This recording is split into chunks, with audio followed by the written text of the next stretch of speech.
نحمده ونصلي على رسوله الكريم أما بعد فأعوذ بالله من الشيطان الرجيم بسم الله الرحمن الرحيم ومن يتق الله يجعل له مخرجا ويرزقه من حيث لا يحتسب ومن يتوكل على الله فهو حسبه صدق الله العلي العظيم وصدق رسوله النبي الكريم ونحن على ذلك لمن الشاهدين والشاكرين والحمد لله رب العالمین۔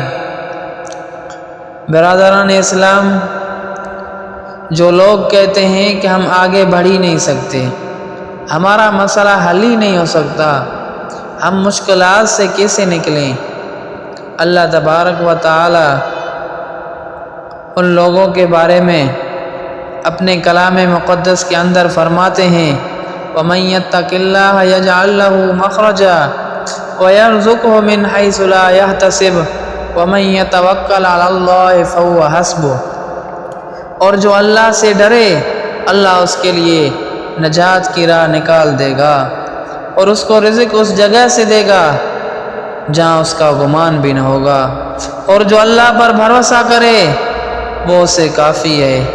ہمارے معاشرے میں پرابلم یہ ہے کہ ہمیں اللہ پر بھروسہ نہیں ہے، ہمیں کسی ادارے پر بھروسہ ہے، کسی اور شخصیت پر تو بھروسہ ہے، لیکن ہمیں اللہ پر بھروسہ نہیں ہے۔ میرے محترم دوستو، بھروسہ کرنا چاہیے تو صرف اللہ پر بھروسہ کرنا چاہیے۔ اللہ وہ ذات ہے جو لا مسبب الاسباب ہے، وہ اسباب کا پابند نہیں ہے، وہ اسباب کا محتاج نہیں ہے، اسباب اس کے محتاج ہیں۔ اگر یہ یقین ہے تو اللہ پر ایمان ہے، یہ نہیں ہے تو تمہارا ایمان اسباب پر ہے، اللہ پر نہیں ہے۔ صرف اللہ پر یقین پیدا کرو، خود کو صبر، شکر اور توکل کی عادت ڈالو، چونکہ جو کچھ ہوتا ہے اللہ کے حکم سے ہوتا ہے، جو بھی چیز آتی ہے اللہ کی اجازت سے آتی ہے۔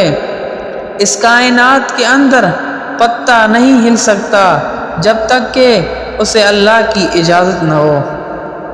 حدیث میں یہاں تک الفاظ آئے ہیں کہ حضور کریم صلی اللہ علیہ وآلہ وسلم نے صحابہ کرام کو فرماتے ہوئے کہا کہ اللہ پر یقین کرو، اللہ پر بھروسہ کرو، اگر تمام انسان اکٹھے ہو جائیں تمہیں نقصان پہنچانے میں نہیں پہنچا سکتے مگر وہی جو اللہ نے لکھ دیا ہو، اگر تمام انسان جمع ہو جائیں تمہیں کوئی نفع پہنچانے پر نہیں پہنچا سکتے مگر اتنا ہی کہ جتنا اللہ نے لکھ دیا ہو۔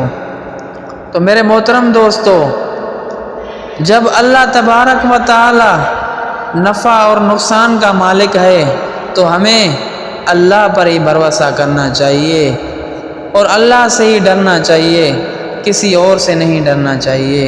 انسانوں سے کیا ڈرنا ہے، نہ انسانوں سے کوئی توقع نہ امیدیں رکھنی چاہیے، اس کی امیدیں قلیل ہیں اور اس کے مقاصد جلیل ہیں۔ انسانوں سے امید نہ رکھو، اللہ سے امید رکھو، سارے توقع اس سے رکھو، سارا بھروسہ اسی سے رکھو، کسی اور پر توکل نہ ہو۔ وہی ہے جو فرماتا ہے اللہ تخافوا ولا تحزنوا، نہ خوف کھاؤ نہ غمگین ہو جاؤ، وابشروا بالجنۃ التی کنتم توعدون، بشارتیں حاصل کرو، خوشیاں مناؤ اس جنت کی جس کا تم سے وعدہ کیا گیا ہے۔ اللہ اور مزید فرماتے ہیں نحن اولیاؤکم فی الحیات الدنیا وفی الآخرہ وَلَكُمْ فِيهَا مَا تَشْتَهِي أَنفُسُكُمْ وَلَكُمْ فِيهَا مَا تَدَّعُونَ، ہم تمہارے ساتھی، ہم تمہارے مددگار ہیں، دنیا کی زندگی میں بھی آخرت کی زندگی میں بھی۔ میرے محترم دوستو، اللہ کی ذات بہت بڑی ہے اور اللہ پر ہی بھروسہ کرو۔ اللہ ایسی ذات ہے کہ جس نے یونس علیہ السلام کو 40 دن مچھلی کے پیٹ میں کھلایا۔ اللہ ایسی ذات ہے کہ جس نے مریم کو بغیر موسم کے پھل کھلایا۔ اللہ ایسی ذات ہے جو ماں کے سینے سے ٹھنڈ کی موسم میں گرم دودھ نکالتا ہے۔